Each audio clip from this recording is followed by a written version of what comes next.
전주교회의 번성.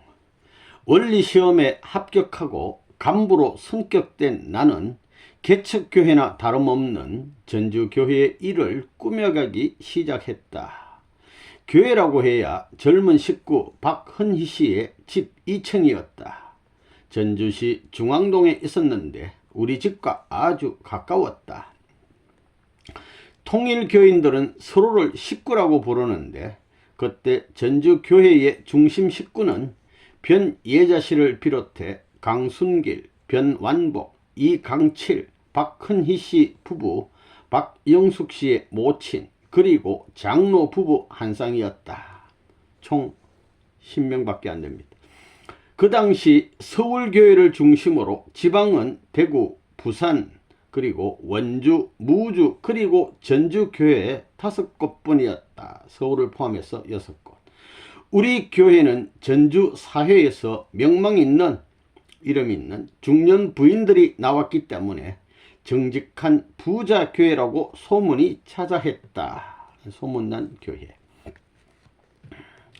그래서 이제 열심히 전도하고 이렇게 했습니다. 약국도 돌봐야 하고 전도를 위해 여러 사람들도 만나야 했다.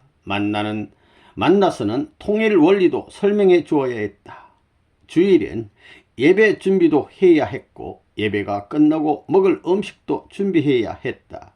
하지만 힘든 줄을 몰랐다. 오히려 즐겁고 보람 있었다. 은혜 충만. 나를 비롯해 모두 열심히 노력해 해준 덕분에 우리 식구는 금방 50명 가까이 늘었다. 10명에서 50명으로 확 늘어버렸어. 그렇다 보니까 방이 좁지 않겠습니까?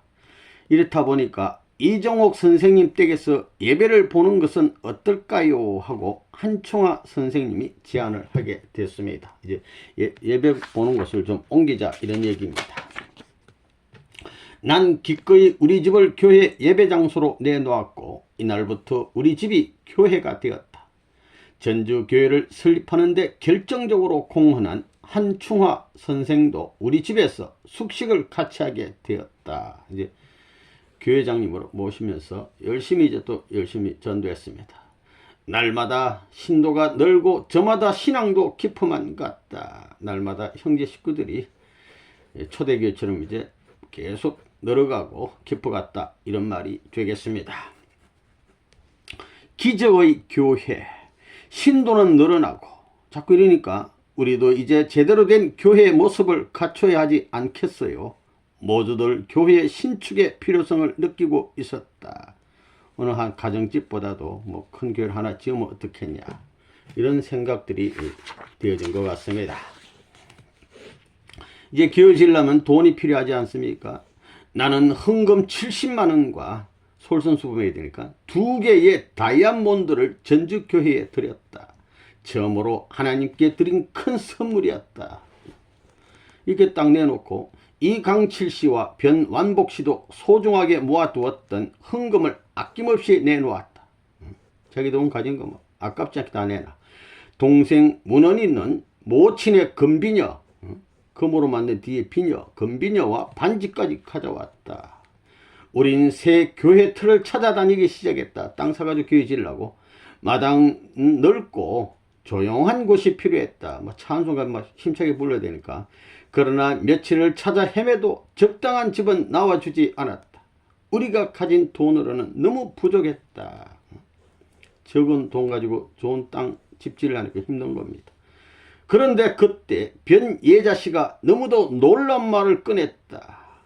우리 집은 어때요? 그렇지 않아도 우리 식구들 생활하기엔 너무 집이 크다고 생각했는데 이렇게 하면서 이 집을 내놓은 겁니다. 이 변예자 씨라는 분은 서명진 36가정 우리 어머님이 되시는 분입니다. 변예자 우리 여사님. 마당은 넓고 큰 방들이 많은 변예자 씨 집은 교회로는 안성맞춤이었다. 언제 집죠? 딱 사면 되지. 그러나 우리가 가진 돈으로 그 집을 산다는 것은 그저 얻는 것과 다름없었다. 그때 변예자 씨의 말이 인상적이었다. 교회 사람 예를 들어서 100만 원 주면 사야 될 집을 한 10만 원이나 살아요. 그저 마냥 준 거다 말이야. 쉽게 말하면. 교회를 통해 진리라는 더 크고 훌륭한 마음의 집을 얻었는데 마음의 집 뭐가 악받겠어요. 기적이었다. 우리가 찾던 마당 넓은 조용한 주택가의 집, 변예자 씨의 집은 바로 그 모습 그대로였다. 하늘이 준비한 사람, 그 집, 하늘은 믿는 자에게 주신다고 하나님의 역사가 아니고는 이런 일이 일어날 수 없었다. 새 교회에서 첫 예배를 보던 날 식구들은 감격에 기운 나머지 눈물로 기도를 드렸다. 울면서 이제 우는 교회가 시작된 것입니다. 이렇게 해서 날로 식구들이 이제 점점 해서 아까 50명까지 갔는데 이제 100명으로 또 늘어난 겁니다. 자꾸 늘어나. 가족 전도. 명진이는 이분은 서명진 씨. 서명진이는 어머니 변예자 씨를 전도해서 같은 길을 걸었다. 모녀가 나란히 한 길을 걷는 한 신앙길을 걷는 모습이 참으로 보기 좋아서 나도 가족부터 전도하겠다고 마음먹고 있었다. 풍채가 좋으시던 내 시어머님은 언제나 후덕한 인심을 베풀 줄 아는 부잣집 마님이었다. 그런 시어머님에게 전쟁은 큰 시험을 안겨주었다. 4명의 아들이 있었는데 그 중에 빨치산 활동으로 둘째 아들이 죽고 이를 버리고 내 남편과도 생이별을 한 것이다. 아들 둘을 잃고 살아가는 시어머님의 마음은 오죽했을까. 이 남편이 되는 분은 셋째 아들인데 돌아갔어요. 이북으로 가셨으니까 시어머님 마음을 이렇게 생각했다 이 말입니다. 이렇게 해서 시어머님을 이제 전도하게 된 겁니다. 시어머님께 통일교를 가자고 권했다. 너가 선택한 교회인데 두말할 것 없겠지. 내 가보마. 평소에 얼마나 며느리가 잘했으면 시어머니가 두말 않고 그냥 교회 따라가겠다고 했어. 시어머님은 나의 전도를 흔쾌히 받아들이셨다. 시어머님은 인물도 좋으셨을 뿐만 아니라 부잣집 마나님답게 풍채도 있고 인품이 너그러워 교회에 나와 계시면 교회 전체가 안정된 듯한 기분이 들었다. 교회가 꽉 차는 것 같아. 시어머님을 전도하고 나니 큰 동서와 조카도 교회에 나오기 시작했지만 몇 번인가 교회에 나오시고는 그만두었다. 시어머니 나오니까 동서하고 조카들 막 줄줄 따라 나와. 그런데 시어머님은 연세가 많으니까 너희 교회는 젊은 사람들이 믿어야지 나 같은 나이 든 사람은 잘 어울리지 못하겠더라 하시며 친구들이 많은 부처님 모신 절로 가버리신 것이다. 성경을 잘 모르던 시어머님께 통일교는 좀 낯선 문화였던 것 같다. 반대는 안 해. 지지는 해줘. 내가 통일교인이 되자 동생인 문헌이도 따라 입교했다. 막내 여동생 문헌이는 혼처가 줄을 잇는데도 결혼을 마다하고 통일교인이 됐다. 입교한 뒤에는 몸과 마음을 모두 철저한 통일교인으로 생활했다. 처갓집 식구들 또 친정 식구들도 이렇게 두루두루 전도하게 되었습니다. 그로부터 몇 년 후에는 내 자식들이 믿는 곳으로 가련다 하며 부모님도 통일교회에 입교하셨다. 친정 부모님도 입교했어. 처음 가족을 전도해야겠다고 마음먹었을 때는 쉽지 않을 것 같았는데 결국 큰 언니와 북으로 간 셋째 언니를 제외한 나머지 가족 모두가 통일교인이 된 것이다. 베드로를 전도한 안드레처럼 가족을 먼저 전도하게 됐습니다. 그 다음 영적 현상의 체험. 통일교에 입교한 직후 전주교회에서 새로운 신앙을 키우고 있을 때였다. 5월 3일 문선명 선생님께서 처음 전주교회에 오셨다.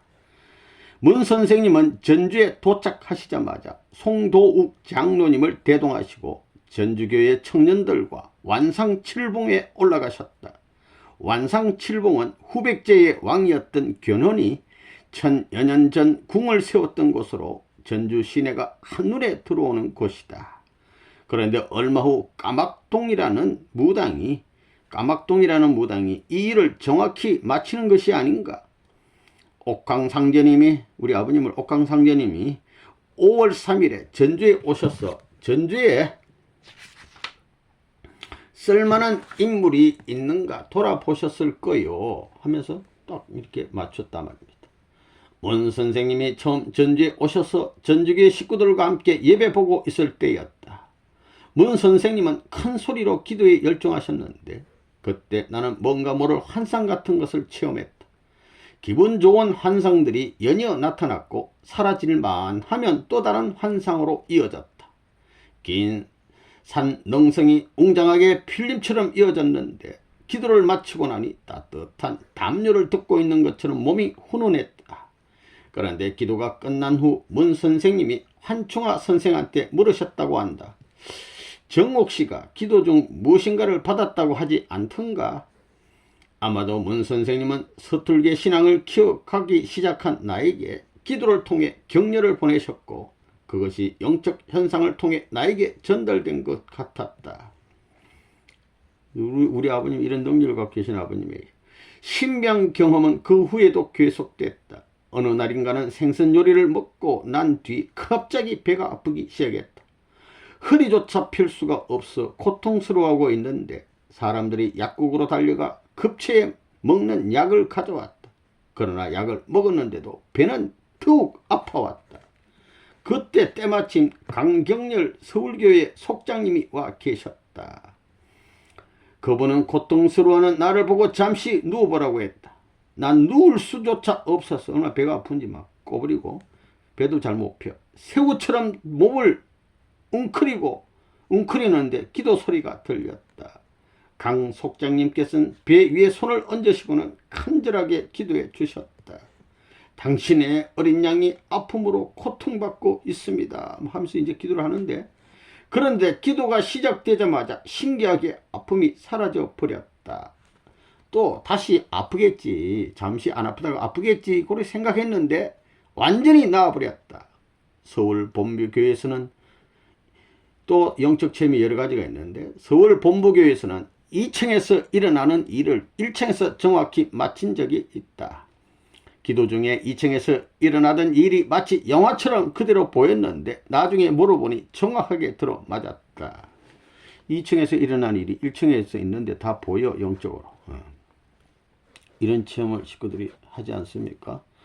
영계에 대한 확신을 갖고 난 뒤 내 인생과는 완전히 달라졌다. 영계에 대해서 체험하고 나서 원리만 가지고 아니고 영계 체험하고 나서 완전히 달라졌어. 신령과 진리로 달라졌어. 진리로 진실로 나를 위한 삶이란 기존의 나를 버리는 삶. 기존의 나를 버려야 돼. 내가 가지고 있던 소유와 집착, 욕심 이 모든 것을 버리고 자기를 부정하고 맑은 영혼으로 이타적인 삶을 살 때만 영계에서의 영원한 삶을 보장받을 수 있다. 그렇게 귀한 말씀을 주셨고 이어서 참 아버님의 부르심. 입교한 지 한 달 정도가 지난 어느 날 전주교회의 박헌희 씨가 자신이 받았다는 계시를 전했다. 이 박헌희 씨는 박봉의 여사님의 남동생이 되시겠습니다. 하늘에서 이종옥 선생님을 서울로 보내려고 하는데 지금 데려가면 전주교회 부흥이 안 된다고 반대했습니다 하고 계시받은 내용을 전했어요.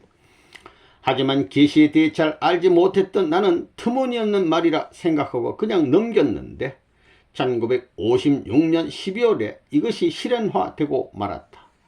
문 선생님께서 서울로 이사하라고 지시하신 것이다. 처음 이 말씀을 들었을 때 놀라지 않을 수 없었다. 놀라지. 30여 년을 지켜온 고향을 떠나는 일이니 두려움까지 느껴졌다. 이 모든 걸 팔고 올라가려면 쉬운 일이 아니지 않습니까? 내 부모, 친척, 고향을 떠나는 거, 아브라함이 고향 떠나는 거 똑같은 거예요. 그러나 문 선생님의 말씀에 절대 복종하기 위해 쾌히 예 하고 대답했다. 또 이것이 간부로서의 내 책임이고 통일교인으로서 이루어야 할 사명이라면 기꺼이 말씀에 따라야 한다고 생각했다. 더욱이나 문 선생님 곁에 머무르는 것은 더할 나위 없는 영광 아닌가. 이렇게 대답을 딱 하고는 이제 준비한 겁니다. 양가에서 나의 통일교 입교와 통일교 가는 것도 막지 않고 도와줘. 또 이사하고 서울로 가겠다 해도 서울행을 막지 않았던 이유는 모두가 다 막질 않아. 양가 모두 나를 절대적으로 신임하고 있었기 때문이다. 우리 며느리가, 우리 딸이 가는 길이 이게 올바른 길이겠지 하고 다 믿어주는 거야. 평소 내 행실을 칭찬하시던 시어머니께서는 당신의 며느리와 손주, 그리고 당신까지 직접 교회에 나올 정도로 전폭적으로 나를 믿으셨다. 시댁의 어머님이 이렇게 믿어주고 또 양가 부모님도 다 믿어줬어. 홀고분하게 생활 정리를 하면서 집과 약국을 처분하는 일만 수개월이 걸려. 집을 금방 팔 수 없잖아요. 내 어린 시절 사진이며 남편에 대한 기억이 고스란히 간직된 물건들, 살림살이 하나하나를 정리할 때마다 떠오르는 갖가지 추억에 울기도 웃기도 했다. 집 정리하면서 막 울기도 하고 웃기도 하고. 그러나 샀던 세계에서 쓰던 것들을 정리하고 새로운 마음으로 하늘 앞에 가야 한다는 생각으로 살림들을 정리했다. 그러자니 점차 서울 생활에 대한 기대도 커져갔다. 전주 생활을 정리하고 아픈 내 가구도 함께 잊어버리자. 이제 나는 새롭게 출발하는 거다 하면서 이사하는 날 짐을 싣고 나니 대형 트럭 한 대에 가득했다. 짐을 실은 트럭은 서울로 이사갈 집으로 미리 딱 올려보내고 나는 기차로 서울을 향했다. 내 손에는 작은 짐가방 하나만 달랑 들러져 있었다. 이제 완전히 혼자였다. 혼자가 또 다시 됐어. 지금까지의 이종옥은 없다. 이제부터는 하나님의 자녀 이종옥이 되는 것이다 하고 결단하고 미지의 세계 서울로 떠납니다. 1957년 8월 10일 달리는 기차 안에서 나는 마음속 깊이 다짐했다. 다짐하고 올라가는 겁니다. 첫 서울 생활은 동대문에, 서울에 가면 동대문이 있어요. 동대문에 이신실실한 씨의 집에 임시로 시작했다. 짐을 풀지 않고 2개월을 보냈다. 문 선생님의 권유로 기존의 서울의 서울교회 앞에 작은 집을 사서 이사하게 됐다. 대지는 65평이나 됐지만은, 대지는 뭐 좀 크지도 않고 그래 작지도 않지만 작은 방과 건너방 하나 사이에 겨우 작은 대청 하나가 있는 개딱지 같은 기와집이었다. 별 볼품이 없다면 개딱지란 말은 조만한 집이었다. 생전 처음 보는 우스꽝스러운 집이었지만 하늘의 하나님께, 우리 아버님께 바치겠다는 마음으로 문 선생님의 명의로 샀다. 방이 너무 작아 어머님이 결혼할 때 주신, 친정어머님이 결혼할 때 주신 작은 3층 장롱마저 각각 떼어내어 겨우 들어갔다. 집이 막 낮고 이래서 막 분해해서 장롱이 들어가고 안목 높은 친정 어머님이 사주신 특별한 장이었는데 당시는 집 몇 채 값에 해당하는 고급 장이었다. 이거 나도 큰 돈이 되는데 집 몇 채 값 되는 장롱도 이거 막 분해해서 들어가고 중앙에는 국화 송이가, 상층에는 난이, 하층에는 고대 기와 무늬가 고상하게 아름답게 박혀 있어 장이라기보다는 예술품에 가까웠다. 예술품 같은 것도 이제 참 들어가고 전주 집에 비하면 초라하기 그지없었지만 이사하고 나니 마음이 놓였다. 특히 교회와 가까워 교회 바로 옆이니까 신앙생활 하기는 안성맞춤이었다. 또 당시 간부들은 통금 시간이 지나서까지 교회 일을 보는 날이 많았기 때문에 내 집은 그런 분들에게 편안한 안식처도 되어 주었다. 내 집만이 아니야. 교회 식구들도 자고 가고 이렇게 했다. 삼위기대인 최원복 형님과 이덕상 형님도 문 선생님의 집이라 여기고 드나들게 했고 내 집이 아니니까 우리 아버님 집이니까 마음껏 와서 쉬고 자고 하라. 살림살이도 개방해 놓았기 때문에 강경렬 속장, 아까 그 배 아플 때 기도해 주신 분, 또 김희옥 권사님은 지방전도 갔다가 또 돌아온 후에 내 집에 머물러 생활하곤 했다. 3년 후 그 집을 이제 사가지고 살고 난 3년 후 1960년 집이 흘릴 때까지 누구나 마음 놓고 내 집을 드나들었다. 뜻앞에 서고자 하니 아까울 것이 없었다. 어느 날인가는 집 앞을 지나던 흐름한 외모의 촌부인이 집에 들어와 마루턱에 걸터 앉더니 이 집이 명당이니 절대 팔지도 이사지도 말라고 했다. 그리고는 당신이 모시는 분은 큰 용이요 당신은 닭이다. 용이 여주를 얻어 성천하려면 때를 알리는 닭이 필요하니 절대 그분을 떠나지 말라. 그 큰 어른이니까 닭 같은 그 사명을 해야 되니까 절대 그분을 떠나지 말라고 이렇게 말했답니다. 이 말을 들으니 기분이 나쁘지 않아서 이 사람 볼 줄 아는 식견이 있네 하고 생각했다. 그런데 3년 뒤인 1960년 내 집은 교회 정문이 되었다. 청파동 전 본부교회. 교회의 모양새를 갖추기 위해서는 반드시 문이 필요했는데 교회는 문을 낼 만한 입구도 없었고 또 살림이 어려워 문을 낼 엄두조차 내지 못했다. 불편해서 돈도 없고 교회에 전화조차 없는 실정이었으니까 그래서 교회로 들어가려면 골목을 몇 번이나 거쳐야 들어갈 수 있었다. 참 아버님은 장차 교회의 모양새를 갖출 계획을 갖고 나에게 이 집을 추천해 주신 것이다. 결국 내 집은 청파동 전 본부교회의 정문과 참 아버님의 차고가 되었다. 내가 살던 집이 통일교의 역사적 성지가 되다니 내 집이 명당 자리라고 알려주던 촌 부인의 말이 정말로 들어맞았다. 우리 전 청파동 본부교회 가면 그 정문하고 바로 옆에 그게 제가 원래 차고였습니다. 차고. 네. 바로 우리 이종옥 선생님 집이었다 이 말입니다. 네. 생애 첫 금식 기도. 1957년 서울 생활을 시작한 어느 날 참 아버님은 전 식구들에게 7일 금식 기도를 명하셨다. 금식 기도는 인간의 가장 기본적인 욕구인 음식을 절제함으로써 하나님께 자신을 헌신하는 기도로 타락한 인간이 죄를 탕감하는 과정이라 할 수 있다. 참 아버님은 7일 금식의 어려움을 감안해서 금식을 3일 하고 좀 쉬었다가 또 영양 보충해가지고 또 4일 하라고 나눠서 하라고 명하셨다. 그러나 나는 원칙대로 7일 연속으로 하고 싶었다. 이 선생 처음이니까 3일 또 4일 나눠서 해요. 이종옥 선생 혈기왕성한 청년들도 갑자기 쓰러지기도 하는데 무리예요. 이렇게 이제 주변 식구들이 걱정을 해줬는데 식구들이 걱정 어린 말씀을 건넸다. 그러나 노인들도 2, 3일씩 무리 없이 금식하는 것을 보니 어려울 것 같지 않아 7일 금식을 강행했다. 연이어서 7일 금식. 아니 노인들도 2, 3일 하는데 뭐 나야 뭐 7일 못하겠냐. 도전한 겁니다. 이렇게 해서 힘들게 연이어서 일주일 7일 금식을 하게 됐습니다. 힘들게. 7일 금식을 7일을 무사히 넘기자 유 협회장님을 비롯해 식구들은 저마다 칭찬을 아끼지 않았다. 이야 수고했다. 문 선생님도 격려해 주시며 나를 계기로 이제 한 사람이 성공했으니까 7일 연속되는 금식 기도를 교회에 정착시키라고 하였다. 이게 전통이 되어버린 겁니다. 다른 식구들도 따라하게 됩니다. 7일 금식 기도를 통해 얻은 깨달음은 몇 년에 걸친 성경 공부를 뛰어넘는 것이었다.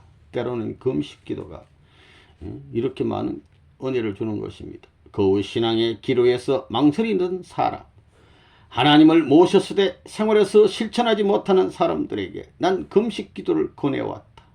내가 겪은 깨달음의 혁명을 체험하게 하고 싶어서다. 그 다음 박해의 시대, 또 박해가 있습니다. 잘 때면 또 박해가 있어. 통일교의 역사는 참 아버님이 걸어오신 고난의 역사다. 참 아버님이 걸어온 고난의 역사입니다.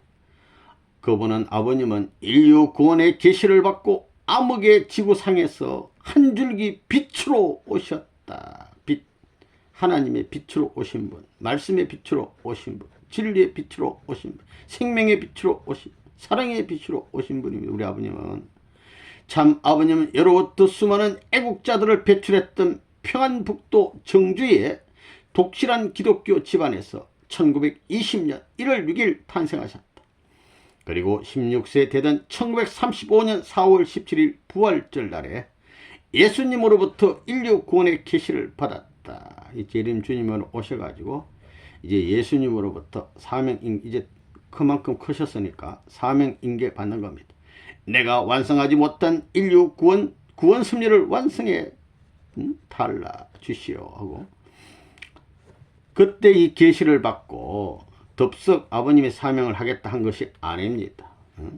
그때 예수님께서는 내가 완성하지 못한 구원 섭리를 완성해 달라 하시고, 인류가 고통 중에 있어서 그걸 바라보는 인류의 부모 되시는 하나님이 고통 중에 계신다는 말씀을 하시면서 이 사명을 맡아달라 했기 때문에 우리 아버님은 하나님을 또 찾아갔어요. 하나님 만나보니까 고통 중에 계신 하나님인 것을 알고 예수님의 부탁과 아울러서 그 고통 중에 계시는 하나님을 내가 해방해 드려야겠다는 그런 사명감을 가지고 결심을 하고 이 사명을 인계받은 겁니다. 예수님의 이 계시를 받은 참 아버님은 하나님의 고통을 알았어. 천지창조로부터 타락인간과 인류 구원의 승리에 이르는 방대한 통일 원리를 규명하는 데 몰두하신다. 우리는요 맨날 이 원리 강의를 공부하고 강의해야 되는 거예요. 그리고 부산 범일동의 토담집에 첫 성전을 만들고 부산에서 1954년 5월 1일 세계 기독교 통일 신령협회를 서울에서 창립하기까지 수많은 난관을 헤쳐나갔다. 대구, 부산, 대구를 거쳐서 일제차에 있었던 20대 초반에는 항일운동에 투신하여 악명 높은 경기도 경찰부에 끌려가서 혹독한 고문을 당하는가 하면 이때 아버님이 죽다 살았어요. 얼마나 고문을 많이 당했는지 몰라. 공산 치하에서는 평양에서 전도하다가 종교를 말살하려는 공산 당국에 의해 아버님 또 대동보안소에서 거의 죽었다 살아나시고 빈사 상태일까지 피를 흘리고 눈물을 흘리고 흥남 감옥으로 또 끌려갔습니다.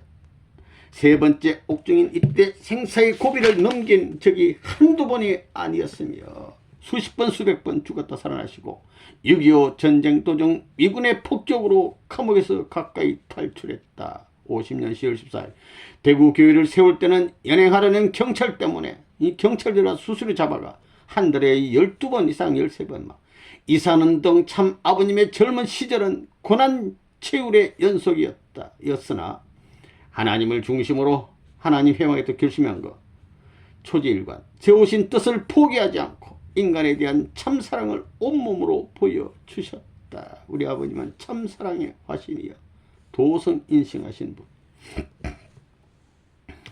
이런 우리 아버님이셨고, 또 이제 흥남감옥에서 나와 피난 내려오실 때 일사후퇴 때 참 아버님은 다리가 부러진 제자를 자전거에 태우고 혼자 피난길 내려오기 힘든데 다리 부러진 제자를 챙겨옵니다. 평양을 출발해 긴 피난길에 오란다. 그러나 험난한 피난길에 자전거길이 따로 있을 리 없다. 비탈길에선 끌고 밀고 힘든 길을 가야 했다. 보다 못한 제자 박씨가 이젠 애원하다시피 했다. 선생님, 이제 나는 더 못 갑니다. 제발 먼저 가십시오. 나는 나의 운명을 따르겠습니다. 이런 말을 하니까 우리 처마님께서 문 선생은 그때 호통을 쳤다. 너와 나는 살아도 같이 살고 죽어도 같이 죽는다. 왜냐? 옥중의 제자거든. 옥중에서 만난 제자이기 때문에 이 제자 한 사람도 다리 부러진 제자도 버리지 않고 끝까지 챙기는 우리 아버님. 용매도 갔다 오는데도 얼마나 힘들었습니까? 이렇게 제자를 챙겨오신 우리 아버님. 학창 시절에 일본에서 유학하던 친구가 죽자 그 시체를 껴안고 와서 집에까지 업어다 준 우리 아버님입니다. 우리 이런 아버님이야. 기독교계로부터 박해, 그러니까 공산당들 박해를 받았잖아요. 또 기독교로부터 박해 받는데 1955년 이대연대 교수 학생 축출 사건이 그 대표적이었다.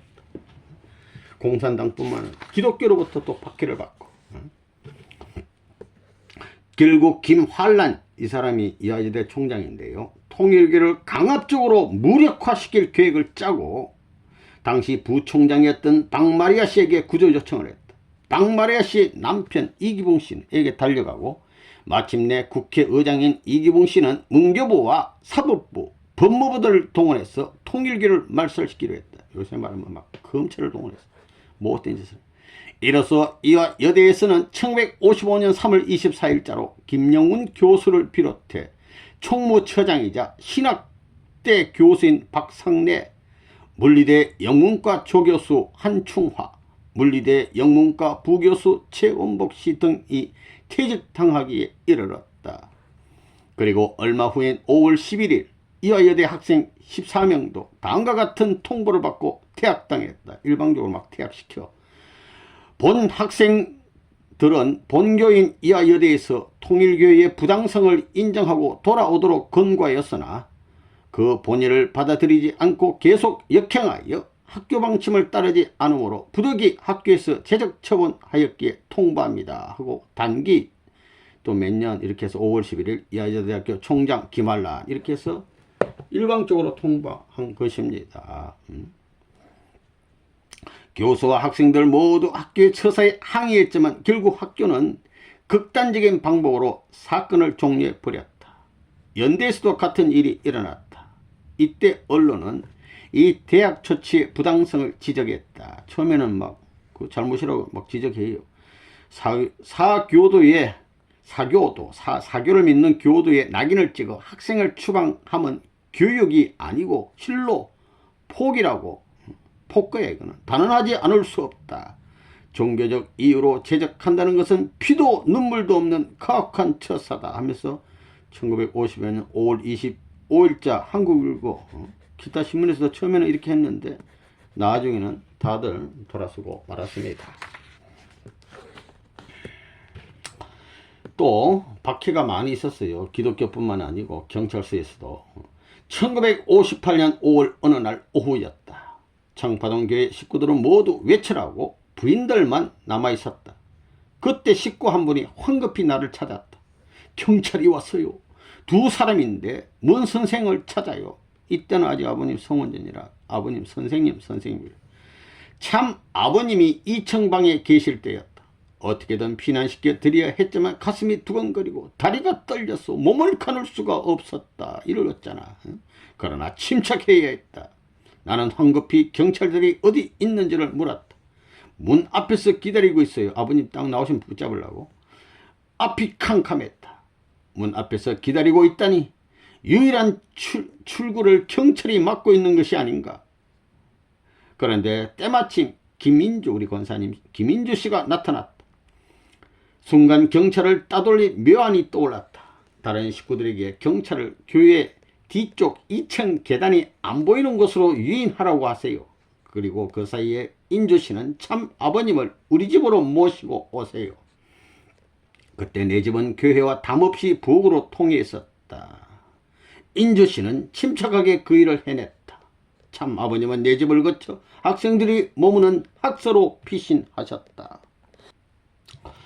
이렇게 해서 지혜롭게 경찰을 따돌리고 아버님을 본인 집을 통해서 이렇게 피신을 시키신 적도 있습니다. 경찰들이 수시로 와서 식구들, 간부들, 참아버님을 붙잡아 갔다는 겁니다. 이런 웃지 못할 일들을 70년대 초반까지 겪어야 했다. 얼마나 우리가 모르는 고생을 많이 했겠습니까? 세상에서 가장 욕을 많이 먹은 분은 레버넌 문이라는 퀴즈 문제가 나올 정도로 참 아버님은 미국 세인들의 입에 오르내셨다. 심지어 미국에서도 덴버리 가시고. 그러나 이와 같은 시련 속에서도 참 아버님은 태연하게 식구들을 독려하셨다. 우리 아버님은요 큰 태산과 같이 어떤 시련이 와도 끄떡도 안 하는 분입니다. 우리 참 아버님. 공산당의 시련, 기독교의 시련, 어떤 시련이 밀려와도 우리 아버님은 변함이 없어요. 일제의 시련 말할 것도 없습니다. 우리 식구들도 열심히 아버님을 모시고 따라간다 하더라도 잘 모르다 보니까 우리 아버님 속을 얼마나 많이 태우시겠습니까? 그래도 아버님은 태연하게 이 섭리를 이끌어 오셨고, 심지어 참 어머님께서도 어린 나이에 성원에서 잘 모르니까 우리 아버님이 그걸 길러주시고 교육하시기에 얼마나 힘드셨겠습니까? 그러다 아버님은 그 힘든 어머님을 길러서 완성시키기가 세상에 제일 어려운 일이라고 그랬습니다. 그렇게 힘든 일도 태산같이 버티면서 승리를 이끌어 오셨다는 것을 우리가 분명히 알아야 합니다. 서울에서의 약국 격려, 이렇게 전주에서도 약국을 했는데 1957년, 그러니까 서울에 집도 이제 마련했고 서서히 생활도 안정을 찾아갔다. 그래서 다시 약국을 기업하기로 마음먹었다. 그러나 서울 지리나 정보가 어두웠기 때문에 서울 처음 온 사람은 알게 뭐야. 적당한 장소를 찾는 일이 이만저만 난감한 것이 아니었다. 그런데 다행히도 참 아버님의 지시로 송도욱 장로님과 유효영 사장님 그리고 유효민 씨 등이 함께 도와주게 되었다. 나중에는 참 아버님께서도 12일 동안 같이 한결같이 동행해 주셨지만 적당한 장소를 찾아지지 않았다. 결국 사람 왕래가 작고 많은 청파동 본북에서 멀지 않는 남대문 시경 앞에 상가를 얻게 됐다. 참 아버님은 약국 안에 작은 책상을 놓고 송기주 장로님과 최주찬 씨가 우표 사업을 할 수 있도록 도우라고 권하셨다.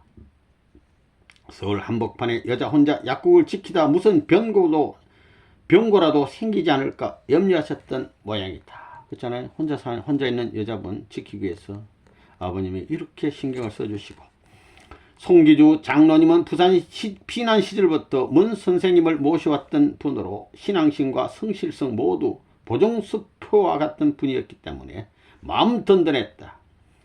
전주에서 내 약국을 도왔던 김정애 양과 청년 식구도 약국을 돌봐주기로 했기 때문에 편안한 마음으로 기업할 수 있었다. 이 따라왔어요, 이 사람들도.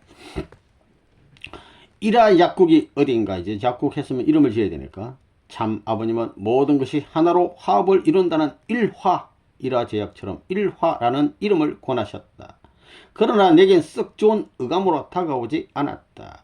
참 아버님과 함께 일화하면 또 이화 뭐 이렇게 하다가 결국 백화 약국으로 정했다. 일화 약국으로 했으면 좋았을 뻔했습니다. 예, 하여튼 백화 약국으로 이제 정해서 약국을 기업을 한 것입니다.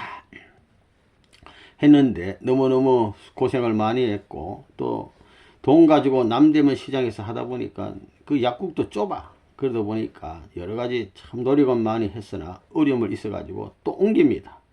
청파 2년간 하다가 청파시장 동사무소 건너편으로 약국을 옮겼다.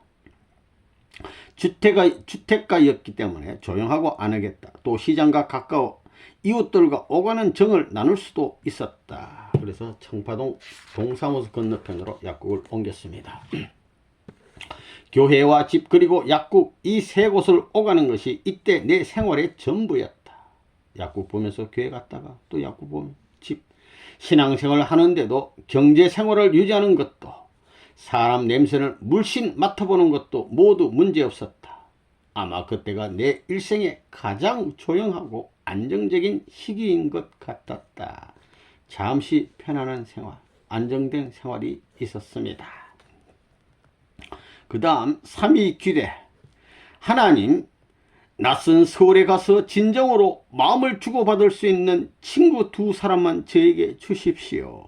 서울로 올라가기 전 나의 간절한 소망이었다. 네. 남편도 없어, 자식도 없어, 혼자 된 분 얼마나 외롭습니까? 아플 때는 누구에게 의지하나 마음이 힘들고 지칠 때 세울 수 있는 사람은 있을까? 좀 기댈 사람이 있냐? 지금이야 교통의 발달로 전국 어디든 쉽게 오갈 수 있지만 1950년대만 해도 그렇지 못했다. 전주에서 서울까지 가장 빠르다는 기차로도 8시간이나 걸렸다. 나에게 서울은 너무도 멀고 두려운 곳이었다. 그런데 서울역에 도착하니 이덕삼 형님과 최원복 선생 그리고 몇몇 식구분들이 마중 나와 있는 게 아닌가. 고마운 마음에 인사드리는데 최원복 선생님이 말문을 열었다. 참 아버님께서 이덕삼 형님과, 이분이 나이가 제일 많아, 같은 여자분들이라도 형님 그래, 이정옥 선생 그리고 저를 삼위기대로 맺어 주었습니다. 삼위기대. 삼위기대란 말이 생소해서 다음 말을 잊지 못했다. 삼위기대는 참 아버님을 중심으로 세 사람이 하나 돼 어려움을 함께하고 기쁨을 나눈 사이였다. 하나님 아버님 중상고 사위기대, 본인들 삼위기대. 우리 사이는 절대 비밀이 없어야 해요. 늘 함께 생활하며 우애와 사랑만을 지녀야 합니다. 최연복 선생님은 이렇게 말하며 나를 꼭 안아주었다. 우리 최연복 선생님. 최연복 선생님은 이대 영문과에서 퇴직당하고 통일교 간부로 활동하고 계셨다. 나보다는 6살이나 연장이었는데 언제나 마음이 푸근한 분이셨다. 통일교를 반대하는 가족들 때문에 남편분이 조금 이해를 못했어요. 심한 마음고생을 하고 있었는데 때도 여기까지 마중 나와 주신 것이다. 모든 가정이 다 그래. 이덕삼 씨는 나보다 12년이나 연상이었다. 6살 위 6살 이렇게 됩니다. 온화하고 인정 많은 분이었는데 참 아버님을 정성껏 가까이서 모신 분이었다. 여자로서 우리 교회 최고의 위치에 계신 아버님 모신 분들이 최고 아닙니까? 최고 귀한 분들. 이분들에 비하면 내 신앙은 철부지 어린 아이에 불과한데 함께 삼위기대가 되다니. 더 놀란 것은 우리가 통일교의 역사상 첫 삼위기대란 사실이었다. 첫 삼위기대. 잠깐 여기서 이 사진을 볼 것 같으면 삼위기대가 참 아버님과 함께 야유회 교회에 나가서 이렇게 시간을 보낸 것, 야유에서 찍은 사진입니다. 56년 6월 7일이 되겠습니다. 참 아버님 이렇게 중절 모자를 쓰고 앉아 계시고, 요 뒤에 계신 분이 최연복 선생님, 요 분이 이정옥 선생님, 요 앉아 계시는 분이 바로 이덕삼 우리 여사님 되시겠습니다. 요 뒤에 계신 분은 최용석 이사장님, 요 분은 일본을 개척하신 최봉천 선교사님, 요 계신 분이 좀 사진이 이렇게 흐려서 잘 모르겠지만 또 귀한 우리 한 분 계십니다. 서울로 올라올 때 마음에 두었던 걱정이 눈독듯이 사라졌다. 참 아버님께서 내 걱정을 읽으시고 이렇게 자매의 인연을 맺어 주셨구나 하고 생각하니 영광스럽고 감사했다. 가족과 사이로부터 냉대를 받는 통일교 식구들에게 삼위기대는 그야말로 가공할 힘을 발휘했다. 삼위기대로 묶어진 식구들은 가족보다 더 정답게 사랑하며 지냈다. 그리고 그 후손까지도 형제처럼 서로 우애 있게 지내고 있다. 후손들까지 형제처럼 우애 있게 지내. 몇백 년 가는 수도 있습니다. 우리 옛날에 우리 선조들 보면. 나 또한 그랬다. 이덕삼 형님은 돌봐야 할 자녀가 많고 문 선생님의 일거수일투족, 일거일동을 챙겨야 하기 때문에 무척 바빴다. 최연복 선생님은 문 선생님의 영어 지도까지 도맡아서 시간을 쪼개며 살고 있었다. 나도 그때 문 선생님과 함께 영어 공부를 하는 영광을 갖기도 했다. 나는 막내로서 그런 두 분을 조금이라도 돕기 위해 애썼고 그분들 또한 나를 아껴주었다. 우리 삼위기대 약속은 그렇게 50년 가까이 돈독하게 지켜졌다. 그런데 이덕삼 형님이 지병으로 우리 곁을 먼저 떠나시고 최연복 선생님도 2000년 여름부터 노환으로 누우시더니 소리를 잘 못 들어 대화조차 나눌 수 없게 되었다. 입교와 동시에 서로 시련을 함께 나눈 사이니 애틋한 마음은 오히려 가족보다 더한 것 같았다. 지금도 가끔 최연복 선생님을 뵙곤 하는데 선생님의 얼굴 속에는 50년 전 해맑게 웃던 선생의 모습이 그대로 있다. 건방이라도 툭툭 틀고 일어나 예전처럼 다정히 말을 건네줄 것만 같다. 이종옥 선생, 우리 사랑과 우애 변치 말자고 약속해요 라고. 여기 세 분이 찍었는데요. 한남동입니다. 한남동 뒤에 나무를 딱 배경으로 이경준 교수님, 최연복 선생님 하고 이렇게 이종옥 선생님께서 88년 5월 1일 찍은 사진이 되시겠습니다. 그 다음 금소로 하나 되는 통일교회, 금소, 금금전략, 금소에 아주 식사 준비 됐습니다. 식사 준비를 마치고 유효원 협회장님과 교회 식구들을 불렀다. 식사하시라고. 상위에 반찬이라고는 김치와 묽은 된장찌개가 전부다. 너무도 초라한 밥상이다. 그러나 식구들은 정성스럽게 기도드린 뒤 잘 먹겠습니다 하는 인사를 잊지 않고 식사를 시작했다. 그나마 이런 남자들의 밥상은 나은 편이었다. 보이지 않는 곳에서 교회 살림을 도맡아 하는 여자 식구들은 양푼 그릇에 물을 부어가지고 먹으면 끝이야. 물에만 밥이었다. 궁색한 교회 살림을 훤히 알고 있는 처지니 김치도 함부로 먹지 않았다. 고추장에 비빈 밥은 별식이요. 국수라도 삶는 날은 특식이었다. 그러나 누구나 할 것 없이 늘 맛있고 감사하게 먹었다. 못 먹어도 건강해. 하늘이 지키죠. 누찬 시골 살림을 일컬어 단표 누황이라고 했는데 교회 살림은 딱 그 말에 들어맞았다. 일괄적으로 구입한 예쁜 그릇이라고는 없어. 그래도 막 찌그리는 거 이런 거밖에 없어. 밥공기, 국그릇 모두 크기도 모양도 제각각. 커다란 양은 남비는 여기저기 찌그러져 고물상이나 줘야 할 형편이었지만 많은 국을 끓이는 데는 그만한 그릇도 찾기 어려워 부엌 한가운데 늘 좋지 않은 모습으로 있었다. 버릴 수가 없어요. 버리면 딴 게 없는데. 1960년대까지 우리 교회 식구들은 이랬듯 참으로 어려운 시절을 보냈다. 너무너무 어려운 시절. 개척교회 시절. 그래서 약국을 경영하며 그나마 경제적인 여유가 있었던 나는 내 모든 것을 하늘이 잠시 맡기신 것이라 생각하고 물건 하나도 내 마음대로 쓰지 않았다. 또 모두들 힘들게 고생하는데 나만 여유 있는 생활을 할 수 없었다. 심정 공유. 교회와 마찬가지로 집에서도 반찬은 언제나 2가지를 넘지 않았다. 전주에서 가져온 재산도 하나하나 줄어갔다.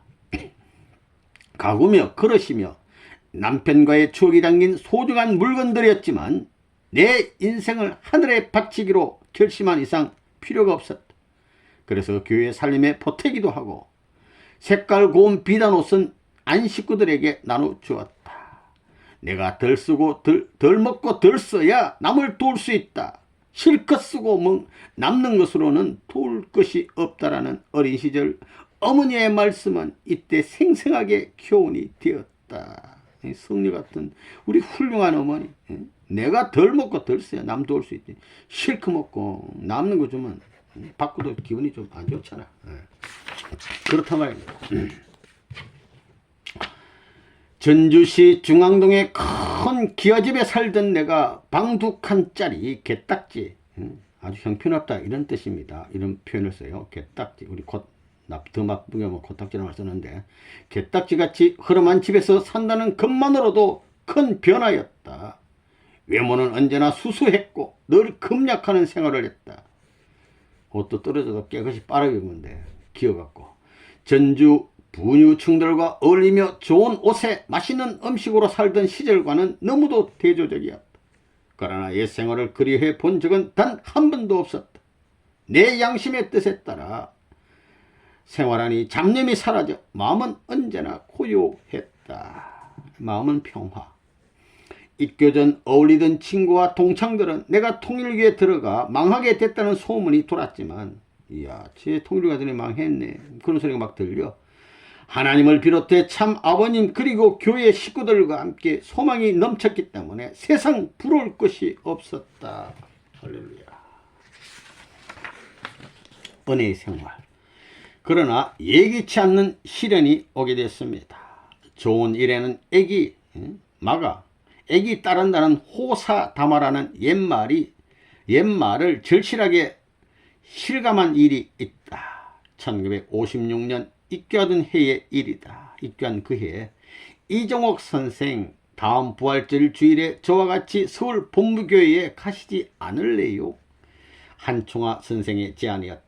한 선생은 전주교회를 부흥시키라는 문 선생님의 지시에 따라 전주교회에 내려와 있었다. 교회라고 해봐야 신도의 집 2층을 빌려 쓰는 것이 고작이었지만 한 선생은 그곳에서 통일 원리를 강의하며 전주교회를 태동시키고 있었다. 나는 그때 한 선생과 처음 만났다. 통일 원리는 창조론과 타락론, 복귀 섭리로 설명됩니다. 로 시작된 그분의 강의는 논리적이고 명쾌했다. 그분은 또 친절하고 예의 바를 뿐만 아니라 외모부터 행동까지 모든 것이 단정했다. 옳고 그름도 분명해서 교회를 찾는 많은 사람들이 그를 따랐다. 아주 솔선수범하는 모범적인 귀한 분이었습니다. 자기 몸을 투신해서 교회 발전을 해서 고생한 참 귀한 분인데, 한 선생은 전주교회의 기둥이었다. 그분에게는 사람을 따르게 하는 힘과 능력이 있었다. 누구든 한 선생을 만나면 인간적인 매력과 리더십에 끌리지 않을 수 없었다. 참 이런 귀한 분인데, 한 선생의 말씀에는 절대적인 지지를 보냈고 언제나 그의 지시에 복종했다. 그리고 얼마 후 나는 서울 본부교회로 아버님 올라갔어. 그곳에서 생활하기 시작한 지 1년 뒤 한 선생이 통일교회를 떠났다는 소식을 들었다. 이 소식을 전해 듣고 의지하던 언니를 잃은 듯 가슴이 아팠다. 왜 떠는지 잘 모르겠어. 하여튼 교회를, 통일교회를 버리고 가버렸어요. 그 후 가끔씩 한 선생이 생각이 나곤 했는데 그때마다 어디선 잘 살고 있기를 빌고.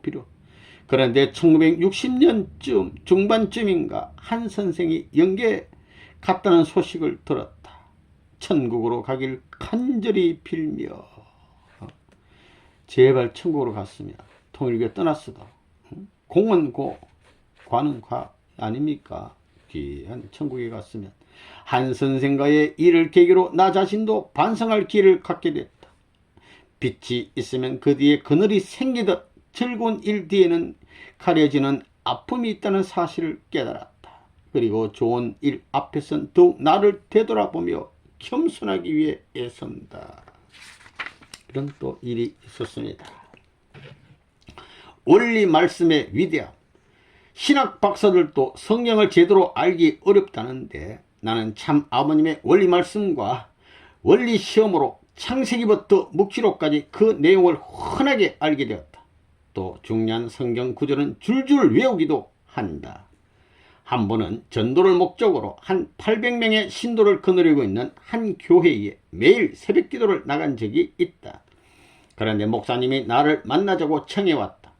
나는 이 목사의 신앙관념을 깨부술 수 있는 절호의 기회라고 생각하고 성경에 대한 여러 가지 의문점에 대해 물어보았다. 먼저 물어보는 거야, 알면서. 그런데 목사는 결국 하나님은 이론만으로 따지지 말고 믿음을 가져야 합니다. 당신은 신학 박사보다 성경에 대해 더 잘 알지만 믿음이 부족합니다. 라는 말로 질문을 회피해버렸다. 답변 못하니까 이런 엉뚱한 소리 하는 겁니다. 목사들이. 이런 참 아버님과 이 일을 참 아버님과 유협배정에 말씀드렸더니 성경을 알게 된 지 얼마 되지 않았는데 30년 신학 공부한 목사를 이겼으니 장하다며 칭찬해 주셨다. 이 일을 계기로 원리 말씀의 위대함에 다시 한번 감탄하지 않을 수 없었다. 원리 말씀 하나면 신학 박사보다 더 정확하게 성경을 알 수 있기 때문이다. 우리 통일교인들 일주일 설명을 하면 신학 대학원 나온 사람보다 더 우리 더 잘하는 거예요. 극장안에 대학 아무것도 아니에요. 그것들 가보면. 네. 그런데 1959년 12월 다시 한번 통일 원리에 대한 이해를 평가받는 계기가 있었다. 40일간에 걸쳐 제3차 협회 수련을 받았는데 참 아버님께서는 8차에 걸쳐 행한 원리시험 합격자 전원이 다시 원리시험을 봐야 한다고 말씀하셨다. 그래서 교회 식구들 모두 원리시험 준비에 들어갔다. 40일 수련 8차까지 했는데 이 수련받은 사람은 다시 원리시험 봐야 건다니까 이제 열심히 공부하게 된 것입니다. 그러나 나는 이덕상 형님 대신 참 이분은 돌아가셨으니까 참 아버님의 돌아가시기 전이네요. 참 아버님 대신 참 아버님 시종을 맡게 되어 공부할 짬이 없었다. 아침 6시 세수물 준비부터 홍순의 대모님과의 함께 식사 준비하고 침실에 올라가실 때까지 모든 나의 임무였기 때문이다. 게다가 낮에는 약국도 돌봐야 했는데 최원복 선생까지 가정 형평상 도울 수 없었기 때문에 모든 일을 나 혼자 도맡았다. 다른 식구들도 있었지만 삼위기대가 일을 맡는 것이 예의라고 생각했었다. 이덕삼 형님, 전복 형님, 두 분 일이니까 내가 해야지 이렇게 된 겁니다. 삼위기대니까 원리를 훑어보아야 하고 성구도 다시 외워야 하지만 시간이 없는 나는 점점 초조해졌다. 참 아버님께 이번 시험은 60점만 맞으면 낙제 안 하니까 낙제를 면할 수 있으면 다행일 것 같습니다 하고 말씀드렸더니 무슨 소리! 1등 해야지 하고 단호하게 말씀하셨다. 1등 해라게 1등. 결국 12월 중순에 원리시험을 치르게 됐는데 결과가 의외였다. 최고점 91점, 동점이 3명이 나와서 91점. 그 안에는 나 이종옥과 사귈 자가 있었는데 하늘 앞에 가장 가까운 사람에게 1등을 수여하기로 해서 결국 내가 1등이 되었다. 아버님 무엇이냐고 제일 고생하고 있다가 사길자 여사님 양보한 것 같습니다. 그래서 내가 1등이다 이렇게 된 거예요. 1월 번 유광열 씨는 이종옥 선생은 우리 교회의 제일의 수재라며 공부 잘하는 사람라며 나를 지켜 세워주셨다. 이 세상 진리인 원리를 맡는 것만으로도 감사한데 이토록 영광의 자리에 앉게 되니 눈물 나도록 기뻐 하나님께 감사드렸다.